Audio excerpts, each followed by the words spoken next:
ঢাকা বিশ্ববিদ্যালয় ক্যাম্পাসে এক নারী শিক্ষার্থীকে হেনস্থার অভিযোগে গ্রেফতার বিশ্ববিদ্যালয়ের কর্মচারী মোস্তফা আসিফ ওরফে অর্ণব জামিন পেয়েছেন। বৃহস্পতিবার তাকে আদালতে হাজির করে কারাগারে আটক রাখার আবেদন করেন মামলার তদন্ত কর্মকর্তা শাহবাগ থানার উপপরিদর্শক মোহাম্মদ তৌফিক হাসান।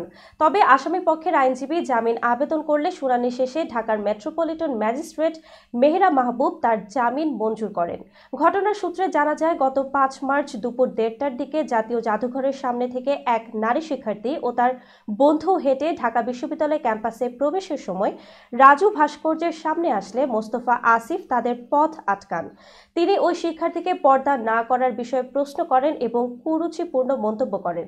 শিক্ষার্থীটি প্রক্টর অফিসে ফোন দিতে চাইলে তিনি পালিয়ে যান। পরে শিক্ষার্থীটি ঢাবির প্রক্টর অফিসে অভিযোগ জানান। বিকেল 4:30টার দিকে কিছু শিক্ষার্থী অভিযুক্ত অর্ণবকে প্রক্টর অফিসে নিয়ে আসেন। জিজ্ঞাসাবাদের সময় তিনি দোষ স্বীকার করেন। এরপর পুলিশ তাকে আটক করে। রাত ১:৩০টার দিকে তৌহিদি জনতা পরিচয় একদল লোক থানায় গিয়ে তাকে ছাড়িয়ে নেয়ার দাবি জানায় ও থানার ভেতর থেকে লাইভ স্ট্রিমিংও করে।